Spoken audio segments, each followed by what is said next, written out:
All right, I think it's recording. I've been timing all us, so because I was at like 22 minutes. I'm like, I should probably wrap this up. Oh, it didn't feel that long though, actually. It really doesn't. Like I thought I wasn't gonna hit time. I'm like, I I hit feel like time. mine feel like they're forever. Yours didn't feel like forever. I was more concerned with like trying to push it to 20. Oh, yeah. So I Well, was we did trying to it. think of questions. Yeah. And the nice thing is like I want to be an author one day. So it's really easy for me to take a situation and magnify it and act like it's my own. That's good. All right, you ready? You're on mute, Austin. All right, can you guys hear me now? Yeah, Yes. we're good now. I'm Sorry, you were having muted there. I'm having trouble with my computer, so That's all right. We have time. can you guys see my screen now? Yep. Yes. Okay. Maybe Okay. it was? Okay.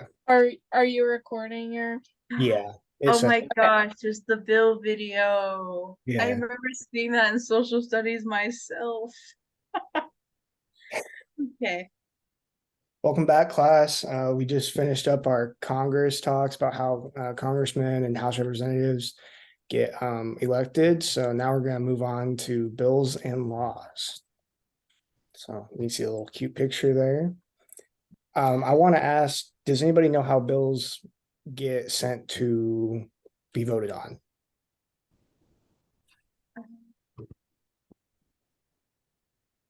they have to vote on them, and then like if they pass, like the president has to approve them. Okay. Yeah. That's So like I'm sorry, go ahead. what I'm thinking is like the legislative branch, it goes to the House of Representatives, and then if it passes there, it goes to Congress, and then if it passes there, then it goes to the executive office. Okay, yeah, you guys have a really good idea of the ending of it. I guess I should have reworded the question. Do you guys know how they like get like say you can't open doors past 11? Do you know how that like gets the idea gets into Congress? Oh, Does someone just present it? Yes and no. We'll just move on and we can answer these questions. So basically, how bills get started, like not opening doors past 10 a.m. or 10 p.m. Anybody, me, you guys, anybody in the school can send a bill to their representative from their district or the state. And if the representative thinks it's a good idea, he'll send it to Congress or a committee, I guess. As you can see, the second major bullet point there, bills in the committee. And the committees will look at them. They'll be specific to what the bill is about. So if it's a school bill, it'll go to like an education committee. For example, the school bus law, where they have to stop at railroad tracks, and every railroad track, even if it's not in use or not, they have to stop at those. That was actually sent to somebody, as we'll see, sent to a representative from somebody, as we'll see later in the presentation about in the video that I show you guys. Basically, they go to committee, they get thousands of bills a year, and most of them die here. And when I say die, is that they cancel them, throw them in the trash, just not really worth sending to the House because it'll just get denied at the House or the Senate anyway. So, any questions so far? So how do they like do I just like go like submit one, or how do they even get there in So the first place? basically, you would sit down, write down a piece of paper or an email, and you'd send it to your representative in your state. And I don't know whether he'd get back to you right away or at all, but basically, he'd probably read it or have one of his people read it. And if they think it's a good idea, then they send it off to committees. What's your Oh, yeah? So is that what like people petition? Like I seen people outside before with papers for things they signatures. They get signatures for. Is that what they're doing? Signatures usually I feel like it has more of a state. Um, it's more entitled to like the state. You know, if you want to go out and get petition signatures for like Nebraska, I mean that's major, like it'd be something with agriculture, and then they send it to the state senate, and they would vote on it and make it a state law. This is referring more to national law. So Okay. yes, Okay. yes and no, yes and no. Okay. Any more questions, thoughts? Yeah, move on to the next one. So once it gets out of committee, whether it survives that process or dies, once it survives, it'll go to the Senate or the House, wherever it starts at, and they will vote on it. They have to have a majority vote on it. And once it gets passed in, let's say, the Senate, then they'll send it to the House, and they have to have a majority vote on it. If it survives those two processes, it will go to the president to sign. These processes take a long time. It can be, even if it survives a committee, it can die in the House or the Senate via filibusters. Do you guys know what filibusters are? no. No. No? Okay, that's great. We're going to talk about that in the next slide.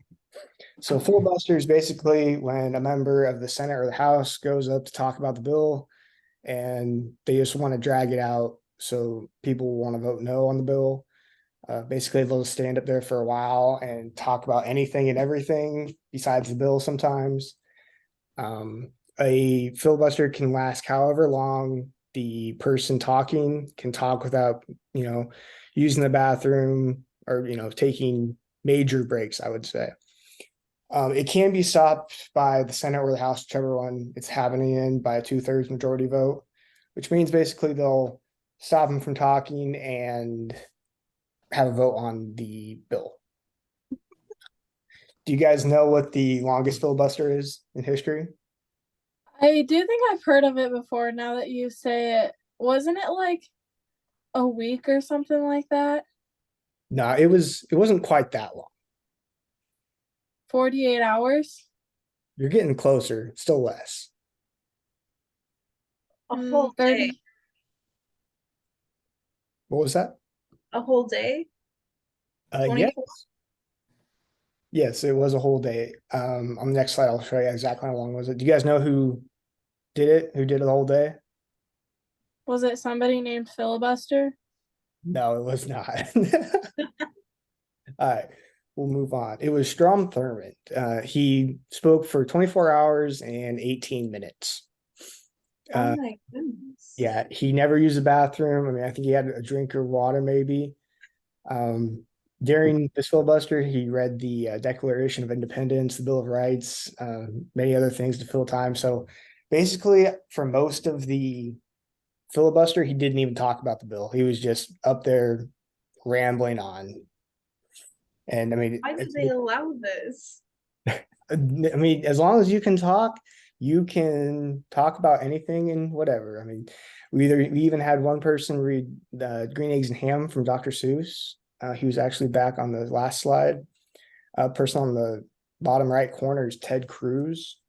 He did a filibuster recently, and he read Green Eggs and Ham during it. So, but Strom Thurmond, he did his against the Civil Rights Act, so not really something you want to be known for, but he did it, and they still passed the law after he was done. So, obviously, kind of a waste of time, if you ask me. Do you guys have any questions about filibusters? I just find it funny that they can have a 2/3 vote to throw them, make them stop talking. Yeah, and you wonder why somebody didn't do that for him. Like, I mean, was there that many people that were like, yeah, I mean, we'll let him go as long as he'll talk, and they didn't want the Civil Rights Act to pass? Like, you wonder why they would let him go that long. All right, let's move on. So as I talked about in a few slides ago, once it gets past the Senate and the House, it goes to the president. And the president has three options, basically. He can sign it, and it'll go from a bill to a law, and it'll be in our national law system, I guess. And then he can veto it, and it will get sent back to the House or the Senate, and it has to have a 2/3 majority, so they could override the president's decision and make it into law. But it has to go back through the Senate and back through the House and have a 2/3 majority to pass it into a law without the president's approval. The last option is he can pocket veto. Oh my, I'm sorry. Veto it. And so basically, he just puts it in his back pocket, doesn't want to talk about it today. And if Congress is not back in session in 10 days, or the House is not back in session in 10 days, it will kill the bill because they can't get a 2/3 majority on it in either house. Any questions about that? Why are they allowed to pocket veto? That doesn't sound like it should be legal. Basically, it's just them. It's the president saying, I don't want to sign this and I don't want to veto it. Like, he doesn't want to have a say on it, basically. So he'll just put it in his back pocket. And if they're not in session, there's not much they can do about it. So it's essentially a veto. He just doesn't want to sign veto. Yes. Yeah. So I mean, you can make the argument that you just take away that pocket veto and say you need to sign it or not. Because the same thing happens whether he vetoes it or pocket vetoes it for the most part. But that's essentially. So if a president like vetoes a bill, and then Congress can't quite pass it, how long do they can they bring it back up? I don't know exactly. I would assume. I'm trying to think of historically, when you're thinking about civil rights or human rights or anything like that. Obviously, it's become a lot more modernized. And back in the day, it was completely different than it is now. I can't imagine that when they passed it, that was the first time that it got brought up to the president. I'd imagine that there was probably presidents who vetoed it before it actually passed. So I just didn't know how long they had to wait before they could bring it back up. I believe, actually, now that you say that, remind me, it's 2 years. Basically, you have 2 years to get a bill turned into a law. So if it gets vetoed in those 2 years, the next 2 years, which is the congressional session, I think you could send it back through. Because there'll be different senators, different representatives, might even be a different president. And then you might be able to get it through after that. And I think that's a lot of times what happens. You have, let's say, Donald Trump, our last president. If he didn't like it, and it was a little bit just something that he didn't like and didn't think would benefit the country, he might have vetoed it, and that might have been a bill that Joe Biden would have signed. Mm-hmm. So they just might have waited until he was in office to send it back through. Yep. Anything else? No? All right, let's move on. Now we're going to watch a video.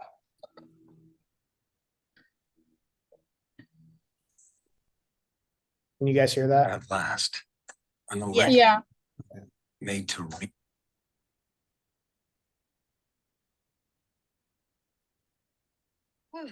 You sure gotta climb a lot of steps to get to this Capitol building here in Washington. Well, I wonder who that sad little scrap of paper is. I'm just a bill. Yes, I'm only a bill. And I'm sitting here on Capitol Hill. Well, it's a long, long journey to the capital city.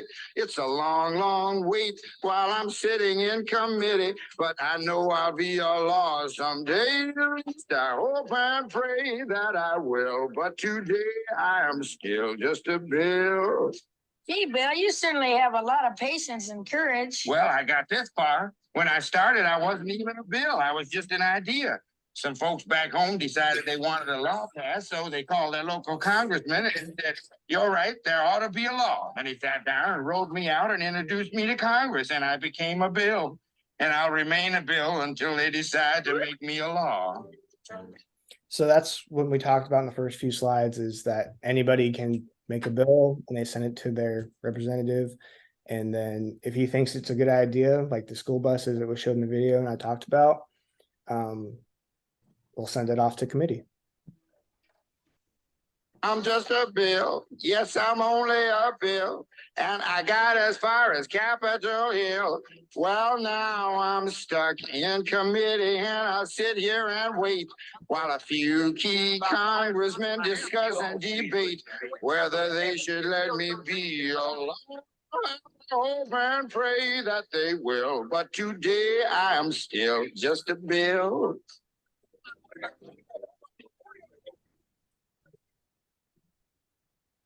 Listen to those congressmen arguing. Is all that discussion and debate about you? Yeah, I'm one of the lucky ones. Most bills never even get this far. I hope they decide to report on me favorably. Otherwise, I may die. Die? Yeah, die in committee. Ooh, but it looks like I'm going to live. Now I go to the House of Representatives and they vote on me. If they vote yes, what happens? Then I go to the Senate and the whole thing starts all over again. Oh, no. Oh, yeah. I'm just a bill. Yes, I'm only a bill. And if they vote for me on Capitol Hill, well, then I'm off to the White House where I'll wait in a line with a lot of other bills for the president to sign. And if he signs me, then I'll be a law. I hope and pray that he will. But today I am still just a bill.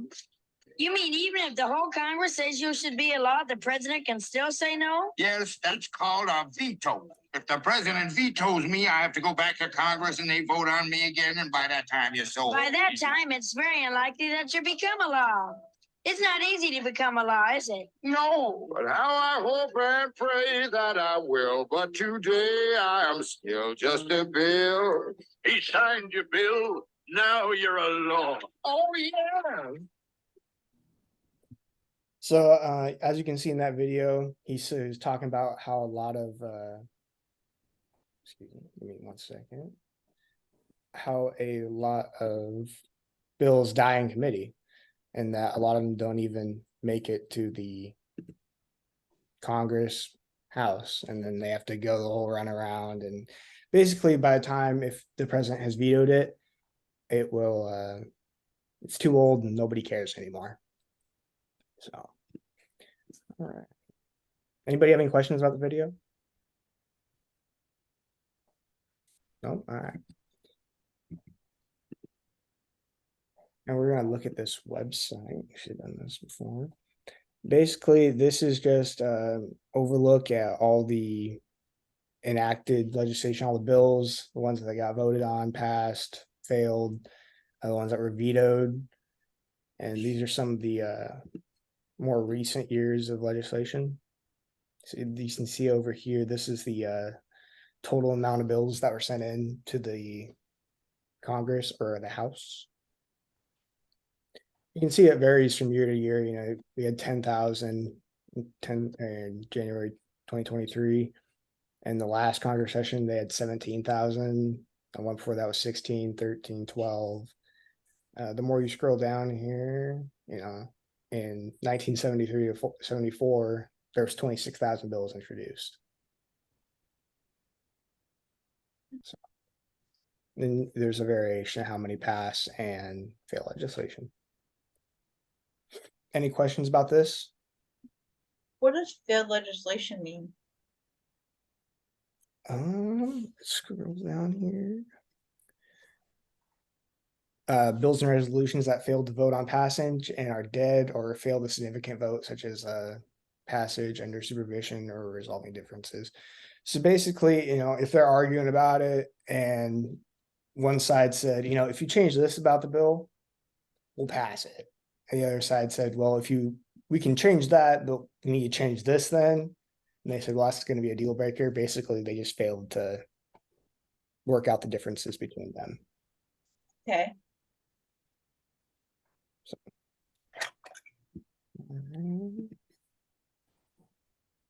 Give me 1 second. Technical issues.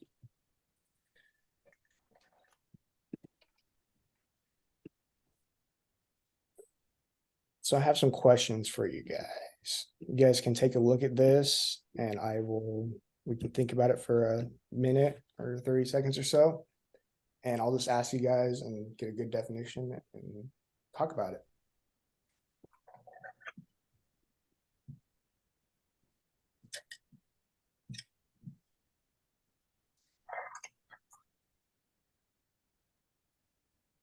All right, why do you guys think it's so hard for bills to become laws? I think because like there's so many people that have to agree on it. And obviously like everyone has different opinions. And with like so many different opinions, like it's hard to get everyone to agree. Plus, it takes a long time. Mm-hmm. Yeah, that's great. I mean, it does take a very long time, and everybody trying to agree on something. It's like herding cats. So, Sorry. How does the bill get started? Someone like thinks of an idea and they give it to their representative for them to get to put in a committee, and yeah. And goes on from there. That's Yeah. cool. All right. Do you guys think it's harder for a bill to get passed if the president and the houses are on different sides of the aisle? Yes. Why is that? Because it can get to the president and he'll just veto it because it's not something he wants. Yeah, exactly. Like if you have a Republican House and a Republican Senate, but the president's a Democrat, he's not going to like a lot of the ideas that come out of the House or the Senate. So yeah, it's going to be even harder if it's a Democrat, like a Democrat House and then a Republican Senate, or vice versa, because it'll go from one to the other and it'll die in the Senate. Yeah, I was gonna say I think it would definitely be harder. Like the easiest would be like you have all one party of Senate, House, and President, but almost like if the House and the Senate were both kind of like run by the same party, like they could easily like overturn the president's veto, which might make it a little bit easier than like if there was a split in the House and the Senate. Like then they really couldn't even overturn it if the president vetoed it. If that makes any sense. yeah. I mean, so basically, if you want to get laws passed, you want to have your the majority in the House and the Senate be, whatever party you want it to be, and the president really doesn't matter because if he vetoes it, they're just going to override it and turn it to a law anyway. Yeah. So Last question: how long do you think you could filibuster for? 30 seconds. I don't know. I can kind of ramble on about random stuff for a long time, so I think I could go at a solid few hours. I'll just read Harry Potter to everyone. Just over and just reading the books. See how many books you get read before it was over. Start singing songs. Get me a good chair and I can go on for hours. I don't know how he managed to go for 24 hours. Like I would have died. Although I'd get hungry. Yeah. I would You have to use the bathroom too. Like when are you gonna where would he have peed? Did he have an adult diaper on? he probably peed himself. So that's That's very likely that probably happened. That's nasty. And like, where's the sleep? Like, I know, like, we're college students, but where's the sleep? We at least get a little bit. I mean, I guess he really cared about the bill not passing, so. And it still did it anyways. He's probably Yeah. rolling in his grave. All right. Well, we're about to run out of class time. Bell's about to ring, so that's all I have for you guys. We'll probably do the Kahoot next time. I did have a Kahoot, but we'll just get that next time. That'll be a great review for this. And so thank you guys. Have a good day. Thank you. Thank you. All right.